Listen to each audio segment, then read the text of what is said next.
여러분, 오늘 삼성전자는 뉴스보다 가격을 먼저 봐야 하는 날입니다. 요즘 삼성전자 이슈가 워낙 많았죠? HBM5도 있었고, 소캠2도 있었고, 엔비디아 이야기도 있었고, AI 데이터 센터 투자 이야기도 있었습니다. 그런데 오늘은 이런 뉴스들을 하나하나 다시 설명하기보다 이 질문 하나로 들어가야 합니다. 삼성전자 지금 이 가격 따라가도 되는 자리일까요? 아니면 이미 단기적으로 많이 올라와서 한번 쉬어갈 자리를 기다려야 할까요? 오늘 삼성전자는 장중 35만원대 후반에서 움직였습니다. 장중 고가는 36만원대 중반까지 올라갔고 저가는 34만원대 후반까지 밀렸습니다. 이 말은 뭐냐면요, 시장은 아직 삼성전자를 완전히 놓은 건 아닙니다. 그런데 동시에 위에서는 차익 실현도 나오고 있다는 뜻입니다. 즉 오늘 삼성전자는 좋다 나쁘다를 말하는 날이 아니라 이 가격 위에서 누가 진짜 받아주느냐를 봐야 하는 날입니다. 많은 분들이 삼성전자가 오르면 이런 생각을 하세요. 이제 진짜 시작인가? 더 늦기 전에 사야 하나? 이번에는 40만원, 50만원까지 바로 가는 건가? 반대로 조금만 밀리면 또 불안해집니다. 역시 너무 많이 올랐나? 외국인이 팔면 끝나는 거 아닌가? 지금이라도 팔아야 하나? 이렇게 마음이 흔들릴 수밖에 없습니다. 특히 삼성전자는 국민주잖아요. 보유자도 많고 관심 있는 분들도 많고 조금만 움직여도 시장 전체 분위기가 달라집니다. 그래서 삼성전자는 더 차분하게 봐야 합니다. 오늘처럼 가격이 위아래로 움직이는 날에는 뉴스 제목보다 가격의 의미를 봐야 합니다. 단순히 올랐냐 빠졌냐가 아니라 어디서 밀렸고 어디서 다시 받았고 그 과정에서 거래량이 어떻게 붙었고 외국인과 기관이 어떤 흐름을 보였는지 봐야 합니다. 오늘 삼성전자에서 가장 중요한 가격대는 35만원대입니다. 왜냐하면 최근 강하게 올라온 뒤 시장이 이 가격대를 인정하느냐가 중요하기 때문입니다. 주가는 그냥 숫자가 아닙니다. 그 가격을 시장이 받아들이는지가 중요합니다. 예를 들어 장중에 36만원을 찍는 건 충분히 나올 수 있습니다. 뉴스가 좋고 시장 분위기가 좋고 단기 매수세가 붙으면 장중 고가는 쉽게 찍을 수 있어요. 그런데 중요한 건 그 다음입니다. 36만원 위에서 버티느냐, 35만원대 중후반을 지키느냐, 밀렸을 때 다시 사는 사람이 있느냐, 이걸 봐야 합니다. 주식에서 진짜 강한 흐름은 한 번 찍고 끝나는 게 아닙니다. 올라간 가격 위에서 버티고 밀렸을 때 받아주고 다시 올라갈 때 거래량이 붙는 흐름입니다. 그래서 오늘 삼성전자를 보는 기준은 단순합니다. 첫째, 35만원대 위에서 종가를 지킬 수 있느냐. 둘째, 36만원대에서 나온 매물을 소화할 수 있느냐. 셋째, 외국인 매도가 계속 나오는지 아니면 줄어드는지. 넷째, 기관이 받아주는지. 다섯째, 반도체 전체로 돈이 같이 번지는지. 이 5가지를 봐야 합니다. 삼성전자 혼자 장중에 강하게 움직였는데 외국인은 계속 팔고 기관도 약하고 개인만 따라붙는 흐름이면 그건 조금 조심해야 합니다. 반대로 장중에 밀려도 아래에서 거래가 붙고 기관이나 외국인 중 한쪽이라도 받아주고 SK하이닉스나 장비주까지 같이 움직인다면 그건 시장이 아직 삼성전자 흐름을 버리지 않았다고 볼 수 있습니다. 여기서 직전 거래일 흐름을 같이 봐야 합니다. 직전 거래일 삼성전자는 36만원대에서 마감했습니다. 그런데 그날 외국인 순매도도 같이 확인됐습니다. 이건 꽤 중요한 부분입니다. 주가는 올랐나는데 외국인이 팔았다. 그럼 우리는 바로 생각해야 합니다. 그 물량을 누가 받았지? 개인이 받은 건지 기관이 받은 건지 단기 자금이 받은 건지 아니면 다른 성격의 자금이 들어온 건지 봐야 합니다. 주가가 오르는 날에도 외국인이 팔 수 있습니다. 그 자체가 무조건 나쁜 건 아닙니다. 하지만 외국인 매도가 며칠 이어지고 위에서 계속 물량을 넘기고 개인만 급하게 받아가는 구조가 되면 그건 부담입니다. 삼성전자는 워낙 무거운 종목이라 개인 매수만으로 계속 밀고 가기 어렵습니다. 결국 외국인이나 기관의 인정이 필요합니다. 그럼 오늘 약한 흐름이 바로 나쁜 거냐? 그렇게 보기는 어렵습니다. 최근 삼성전자가 워낙 강하게 올라왔기 때문에 단기 차익 실현이 나오는 건 자연스럽습니다. 강하게 오른 종목은 쉬어갈 수 있습니다. 중요한 건 조정의 모양입니다. 좋은 조정은 가격이 밀려도 거래량이 과하게 터지지 않고 중요한 가격대를 지키고 다시 올라갈 때 매수세가 붙습니다. 나쁜 조정은 위에서 거래량이 크게 터지고 아래에서 받는 힘이 약하고 종가가 계속 밀리고 수급이 빠져나갑니다. 오늘 삼성전자는 바로 이 2가지 중 어느 쪽으로 가는지 확인하는 자리입니다. 그래서 오늘은 빠졌다, 끝났다도 아니고 조금 밀렸으니 무조건 기회다도 아닙니다. 확인해야 하는 자리입니다. 삼성전자의 단기 전망을 가격대로 나눠보면 이렇게 볼 수 있습니다. 먼저 위쪽은 36만원대입니다. 오늘 장중 36만원대 중반까지 올라갔다는 건 시장이 그 가격을 한 번 건드렸다는 뜻입니다. 하지만 그 위에서 계속 버티지 못했다면 36만 원대는 단기 매물 확인 구간이 됩니다. 즉, 다음에 다시 36만 원대에 올라갔을 때 거래량이 붙는지, 외국인이나 기관이 같이 들어오는지, 종가로 버티는지 봐야 합니다. 36만 원을 찍는 것보다 36만 원 위에서 시장이 인정하느냐가 중요합니다. 가격은 찍을 수 있습니다. 하지만 인정받는 건 다른 문제입니다. 아래쪽은 34만 원대 후반에서 35만 원 초반입니다. 오늘 저가가 34만 원대 후반까지 내려왔다는 건 시장이 그 부분을 한 번 테스트했다는 뜻입니다. 만약 이 가격대에서 다시 매수세가 들어오고 종가가 35만 원대 위에서 안정된다면 단기적으로는 아직 흐름이 살아있다고 볼 수 있습니다. 반대로 35만 원대가 무너지고 거래량까지 같이 터지면 그때는 단기 과열을 시키는 시간이 더 길어질 수 있습니다. 그러니까 오늘 삼성전자는 위로는 36만 원대 매물 소화, 아래로는 35만 원대 지지 확인, 이 두 가지를 동시에 봐야 합니다. 여기서 중요한 건 가격을 맞히는 게 아닙니다. 주식에서 가장 위험한 게 내일 무조건 얼마 간다, 이런 식으로 보는 겁니다. 삼성전자 같은 대형주는 그렇게 단순하게 움직이지 않습니다. 외국인 수급, 기관 수급, 엔비디아 흐름, 환율, 미국 금리, 코스피 전체 분위기, 반도체 ETF 자금 흐름까지 같이 움직입니다. 그래서 전망을 할 때도 숫자 하나를 찍는 게 아니라 조건을 봐야 합니다. 삼성전자가 더 가려면 36만 원대 위에서 매물을 소화해야 하고 35만 원대 지지를 깨지 않아야 하고 외국인 매도세가 줄어들거나 매수 전환 신호가 나와야 하고 기관이 계속 받쳐줘야 하고 반도체 전체로 돈이 번져야 합니다. 이 조건이 맞으면 위를 볼 수 있고 조건이 깨지면 쉬어가는 시간이 필요합니다. 많은 분들이 지금 가장 궁금한 건 이거일 겁니다. 그럼 지금 사도 되나요? 이 질문이 제일 많죠. 그런데 저는 이걸 한 번에 답하면 안 된다고 봅니다. 지금 자리에서 가장 중요한 건 따라가는 매수와 기다리는 매수를 구분하는 겁니다. 삼성전자가 이미 강하게 올라온 뒤라면 장중 급등에 바로 따라가는 건 위험할 수 있습니다. 특히 36만 원대에서 윗꼬리가 나오고 외국인 매도가 이어지고 거래량만 커지면 그건 좋은 종목이어도 당장 편한 자리는 아닐 수 있습니다. 반대로 35만 원대에서 지지를 확인하고 거래량이 안정되고 다시 36만 원을 회복하면서 수급이 붙으면 그때는 훨씬 깔끔한 자리로 볼 수 있습니다. 좋은 회사와 좋은 매수 자리는 다릅니다. 삼성전자가 좋은 회사라는 것과 오늘 당장 아무 가격에 사도 된다는 건 전혀 다른 이야기입니다. 그럼 보유자는 어떻게 봐야 하느냐? 보유자는 오히려 오늘 같은 날 더 침착해야 합니다. 이미 낮은 가격에서 들고 있는 분들은 하루 흔들림에 너무 크게 반응할 필요는 없습니다. 중요한 건 추세가 깨졌는지입니다. 35만 원대 위에서 계속 버티고 반도체 흐름이 살아있고 외국인 매도가 과하게 커지지 않는다면 아직은 흐름을 보면서 대응할 수 있습니다. 다만 단기 급등 구간에서 비중이 너무 커졌다면 일부 비중 조절 기준은 필요합니다. 주식은 맞고 틀리고의 문제가 아니라 비중의 문제입니다. 좋게 보는 종목도 한 번에 너무 많이 들고 있으면 작은 흔들림에도 마음이 무너집니다. 그래서 보유자는 무조건 버틴다, 무조건 판다보다 어느 가격대가 깨지면 비중을 줄일지, 어느 흐름이 나오면 더 끌고 갈지 기준을 세워야 합니다. 신규 진입을 생각하는 분들은 더 조심해야 합니다. 삼성전자가 강하다고 해서 장중에 올라가는 걸 보고 바로 따라가면 윗자리에서 물릴 수 있습니다. 특히 최근처럼 단기간에 많이 오른 뒤에는 좋은 뉴스가 이미 가격에 일부 반영됐을 가능성도 봐야 합니다. 뉴스가 좋다고 주가가 항상 바로 더 가는 건 아닙니다. 좋은 뉴스가 나왔는데 이미 주가가 먼저 많이 올라 있으면 오히려 차익 실현이 나올 수 있습니다. 그래서 신규 진입은 돌파를 확인하든지 눌림에서 지지를 확인하든지 둘 중 하나가 필요합니다. 애매한 자리에서 마음이 급해서 들어가는 게 제일 위험합니다. 삼성전자처럼 큰 종목도 기준 없이 들어가면 흔들릴 수 있습니다. 오늘 전망을 조금 더 현실적으로 보면 삼성전자는 지금 기대와 부담이 같이 있는 자리입니다. 기대는 분명합니다. HBM 기대가 있고 AI 데이터 센터 기대가 있고 서버 메모리 회복 기대가 있고 코스피 대형주 수급 기대가 있습니다. 하지만 부담도 있습니다. 단기 급등 부담이 있고 외국인 매도 확인이 있고 36만 원대 매물 소화가 필요하고 실제 실적 확인까지는 시간이 필요합니다. 그래서 오늘 삼성전자는 무조건 강세로만 골 자리도 아니고 무조건 꺾였다고 볼 자리도 아닙니다. 상승 이후 시장이 가격을 다시 계산하는 자리입니다. 이런 구간에서는 뉴스보다 가격, 가격보다 수급, 수급보다 돈의 확산을 봐야 합니다. 외국인 수급을 조금 더 깊게 보면요. 외국인은 삼성전자를 감정으로 사지 않습니다. 않습니다. 엔비디아 흐름을 보고 AI 서버 투자 사이클을 보고 미국 금리와 달러를 보고 원화 환율을 보고 한국 반도체 ETF와 코스피 대형주 비중까지 같이 봅니다. 삼성전자가 35만 원대에서 버티더라도 외국인이 계속 강하게 팔면 상승 속도는 둔해질 수 있습니다. 반대로 외국인 매도가 줄어들고 기관이 받아주고 다시 외국인 매수 전환이 나오면 시장은 훨씬 편해집니다. 삼성전자는 시가총액이 큰 종목이라 외국인 수급이 정말 중요합니다. 개인이 많이 산다고 해서 계속 올라가기 어려운 이유가 여기 있습니다. 큰 돈이 인정해야 가격 위에서 자리를 잡을 수 있습니다. 기관 수급도 같이 봐야 합니다. 최근 삼성전자 흐름에서 기관이 받쳐주는 장면이 나오면 단기적으로는 의미가 있습니다. 외국인이 팔아도 기관이 받아주면 가격이 쉽게 무너지지 않을 수 있습니다. 하지만 기관만으로도 한계는 있습니다. 삼성전자가 더 크게 가려면 결국 외국인 수급이 돌아와야 합니다. 외국인과 기관이 같이 들어오는 날은 시장 전체가 삼성전자를 다시 인정하는 날입니다. 반대로 외국인은 팔고 기관도 약하고 개인만 사는 날은 단기 반등이 나와도 조심해야 합니다. 오늘 이후 며칠은 이 부분을 꼭 봐야 합니다. 하루만 보고 판단하지 말고 수급이 이어지는지 봐야 합니다. 코스피 흐름도 중요합니다. 삼성전자가 아무리 좋아도 코스피 전체가 약하면 상승이 제한될 수 있습니다. 반대로 코스피 대형주 전체로 돈이 들어오면 삼성전자는 훨씬 편하게 움직일 수 있습니다. 지수는 결과입니다. 중요한 건 돈의 이동 경로입니다. 삼성전자에서 시작된 돈이 SK하이닉스로 이어지는지, 반도체 장비주로 번지는지, 후공정과 패키징으로 가는지, 전력 인프라까지 이어지는지 봐야 합니다. 삼성전자만 오르고 끝나면 시장 힘이 좁습니다. 삼성전자와 SK하이닉스가 같이 움직이고 장비와 후공정, 전력 인프라까지 움직이면 시장 힘이 넓어집니다. 그래서 오늘 삼성전자 가격을 볼 때도 삼성전자 차트만 보면 부족합니다. 반도체 전체와 코스피 대형주 흐름을 같이 봐야 합니다. 그럼 오늘 이후 가장 좋은 시나리오는 뭘까요? 가장 좋은 흐름은 35만 원대 위에서 가격이 안정되고 36만 원대 매물을 다시 소화하고 외국인 매도가 줄어들고 기관이 계속 받아주면서 반도체 전체로 돈이 번지는 겁니다. 이렇게 되면 삼성전자는 단기 급등 뒤에도 시장이 가격을 인정하는 흐름으로 볼 수 있습니다. 이 경우에는 다음 구간을 천천히 열어볼 수 있습니다. 하지만 여기서도 급하게 보면 안 됩니다. 36만 원을 다시 넘는다고 바로 흥분할 게 아니라 그 위에서 버티는지 봐야 합니다. 밑꼬리만 길게 남기고 내려오면 아직 매물이 많다는 뜻입니다. 거래량이 붙고 종가가 강하고 수급이 따라와야 합니다. 반대로 조심해야 할 시나리오도 있습니다. 35만 원대가 무너지고 외국인 매도가 계속 커지고 기관도 받아주지 못하고 반도체 장비주와 후공정주까지 같이 약해지면 그때는 단기적으로 쉬어가는 시간이 길어질 수 있습니다. 이 경우에는 무리하게 물타기보다 기준을 세워야 합니다. 어디까지는 정상 조정으로 볼지, 어디부터는 흐름이 깨진 것으로 볼지 미리 정해야 합니다. 주가가 빠진 다음에 기준을 만들면 늦습니다. 올라갈 때도 기준이 필요하고 빠질 때도 기준이 필요합니다. 특히 삼성전자처럼 많은 분들이 보는 종목은 감정적으로 대응하기 쉽습니다. 그래서 더더욱 가격 기준과 수급 기준을 같이 봐야 합니다. 오늘 삼성전자를 가격만 놓고 보면 35만 원대가 첫 번째 기준입니다. 그 위에서 버티면 시장은 아직 최근 상승을 크게 부정하지 않는 겁니다. 36만 원대는 두 번째 기준입니다. 그 위로 다시 올라가고 종가로 버티고 거래량과 수급이 따라오면 상승 흐름은 다시 힘을 받을 수 있습니다. 반대로 35만 원대가 흔들리고 34만 원대 후반까지 계속 밀리고 반등이 약하면 단기적으로는 조정이 길어질 수 있습니다. 이렇게 봐야 마음이 덜 흔들립니다. 막연히 더 간다, 끝났다 이렇게 보는 게 아니라 가격대별로 대응 기준을 세우는 겁니다. 삼성전자 전망을 이야기할 때 목표가만 크게 말하는 건 쉽습니다. 하지만 실제 투자에서는 목표가보다 과정이 더 중요합니다. 누가 사느냐, 어디서 버티느냐, 거래량이 붙느냐, 외국인이 돌아오느냐, 기관이 받쳐주느냐, 반도체 전체로 돈이 번지느냐, 이 과정을 봐야 합니다. 삼성전자가 40만 원을 가느냐, 50만 원을 가느냐보다 35만 원대 위에서 어떤 손바뀜이 일어나느냐가 먼저입니다. 강한 주식은 오른 뒤에 바로 무너지는 게 아니라 높아진 가격을 시장이 받아들이는 시간을 가집니다. 오늘 삼성전자는 바로 그 시간을 보내고 있는 겁니다. 정리하면 오늘 삼성전자는 뉴스보다 가격이 중요한 날입니다. HBMO, 소케미, AI 데이터 센터 이야기는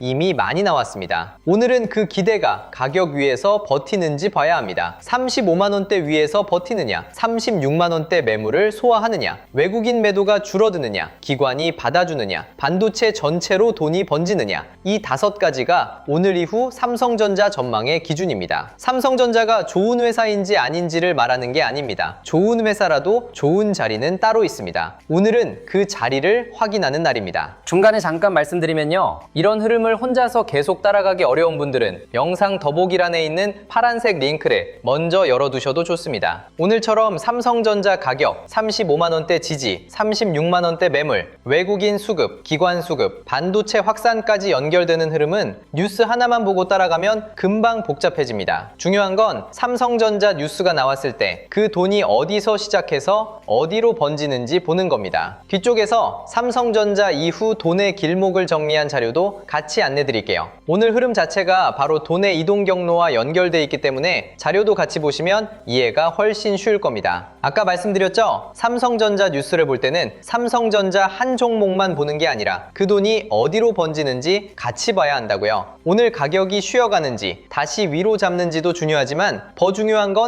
이 돈이 어디까지 퍼지느냐입니다. 삼성전자에서 시작된 돈이 SK하이닉스 같은 반도체 대형주로 이어지는지, 한미반도체나 HPSP 같은 장비주로 번지는지, 리노공업, ISC 같은 후공정 쪽으로 움직이는지, HD현대일렉트릭, LS일렉트릭 같은 전력 인프라까지 확산되는지 봐야 합니다. 그래서 이번에 함께 정리한 자료가 삼성전자 이후 돈의 길목을 확인하는 자료예요. 자료 받아보고 싶으신 분들은 구독과 좋아요 눌러주시고요. 댓글창에 구독 완료라고 남겨주시면 됩니다. 그리고 영상 아래 더보기란에 있는 파란색 링크로 들어가시면 자료 신청하실 수 있게 준비해 두겠습니다. 이번에 함께 정리한 자료 제목은 바로 코스피 2만의 시대, 돈의 흐름을 읽는 법입니다. 이 자료는 삼성전자 이후 시장의 돈이 어디로 움직이는지 이북 형태로 차근차근 학습할 수 있게 정리한 자료예요. 코스피 시대 흐름 정리 자료부터 AI 주식 보조지표 템플릿, 시장 모니터링 대시보드, AI 종목 스크리닝 리스트, 투자 체크리스트와 원칙 카드, 섹터 테마 분석 자료, 실전 매매 기록 템플릿까지 함께 정리해 드리겠습니다. 먼저 실명 관찰 종목 41개는 삼성전자 이후에 돈이 이동할 수 있는 후보들을 정리해 둔 겁니다. 삼성전자 뉴스가 나왔다고 삼성전자만 보는 게 아니라 그 돈이 SK하이닉스 같은 반도체 대형주로 이어지는지, 한미반도체나 HPSP 같은 장비주로 번지는지, 리노공업, ISC 같은 후공정 쪽으로 움직이는지, HD현대일렉트릭, LS일렉트릭 같은 전력 인프라까지 확산되는지를 같이 보는 거예요. 이걸 미리 정리해두지 않으면 뉴스가 나온 다음에 급하게 찾게 되고 그때는 이미 많이 오른 자리에서 따라가게 될 수 있거든요. 그래서 실명 관찰 종목 41개는 무조건 이걸 사라는 자료가 아니라 돈이 지나갈 수 있는 길목을 미리 확인하는 용도로 보시면 됩니다. 그리고 섹터 7개도 같이 정리해뒀습니다. 반도체 대형주, 전력 인프라, 반도체 장비 소부장, 후공정 패키징, 증권금융, 자동차 자율주행, 저평가 대형주, 이렇게 돈이 이동할 수 있는 흐름별로 나눠서 볼 수 있게 만든 자료예요. 시장이 진짜 강하면 삼성전자만 오르고 끝나지 않습니다. 삼성전자에서 시작된 돈이 반도체 장비로 번지고 후공정으로 넘어가고 AI 데이터 센터 전력 수요 때문에 전력 인프라로 이어지고 코스피 거래대금이 살아나면 증권주와 금융주까지 같이 반응할 수 있거든요. 반대로 삼성전자만 잠깐 오르고 다른 섹터로 돈이 전혀 번지지 않는다? 그러면 아직 시장 전체가 강하게 살아났다고 보기는 어려울 수 있어요. 그래서 이 자료는 종목 하나만 보는 게 아니라 돈이 어느 섹터까지 번지고 있는지 확인하는 지도라고 보시면 됩니다. 여기서 더 중요한 게 타점 기준 4개예요. 솔직히 종목을 아는 것보다 더 어려운 게 타점이잖아요. 좋은 종목인 건 알겠는데 지금 들어가도 되는지, 기다려야 하는지, 이미 늦은 자리인지 이걸 구분하는 게 제일 어렵습니다. 그래서 이 자료에서는 타점을 가격 하나로 박아놓은 게 아니라 돌파, 눌림, 회복, 과열 회피 이렇게 4가지 기준으로 보게 정리해놨어요. 장중에 잠깐 위로 튀었다고 바로 따라가는 게 아니라 종가로 버티는지 봐야 하고요. 강하게 오른 종목을 무조건 추격하는 게 아니라 눌림이 나왔을 때 기준선을 지키는지 봐야 합니다. 밀렸던 종목이 다시 회복할 때도 거래대금이 붙는지, 외국인이나 기관 수급이 같이 들어오는지 봐야 하고요. 이미 뉴스가 너무 퍼지고 장태양공이 나오고 거래량만 폭발하고 윗꼬리가 길게 남으면 좋은 종목이어도 당장 따라갈 자리는 아닐 수 있어요. 그리고 매매전 체크 10가지도 꼭 봐야 합니다. 사실 손실은 종목을 몰라서 나는 경우보다 기준 없이 들어가서 나는 경우가 훨씬 많아요. 뉴스 보고 급하게 들어가고 이미 많이 오른 자리에서 따라가고 따라가고 비중을 한 번에 크게 넣고 손절 기준 없이 버티고 나중에는 내가 왜 샀는지도 기억이 안 나는 경우가 많잖아요. 그래서 이 자료에는 매매 전에 반드시 확인해야 할 체크리스트 10가지를 넣어놨습니다. 내가 뉴스에 끌려 들어가는 건 아닌지, 이미 너무 오른 자리는 아닌지, 거래량이 붙고 있는지, 외국인이나 기관 수급이 들어오는지, 섹터 전체로 돈이 번지고 있는지, 손절이나 비중 축소 기준이 있는지, 한 번에 비중을 너무 크게 넣는 건 아닌지, 분할 진입 계획이 있는지, 내 투자 기간이 단기인지 중장기인지, 나중에 복귀할 수 있는 매매인지, 이걸 매매 전에 한 번만 체크해도 감정 매매를 많이 줄일 수 있어요. 내가 지금 사고 싶은 이유가 진짜 돈의 흐름 때문인지, 아니면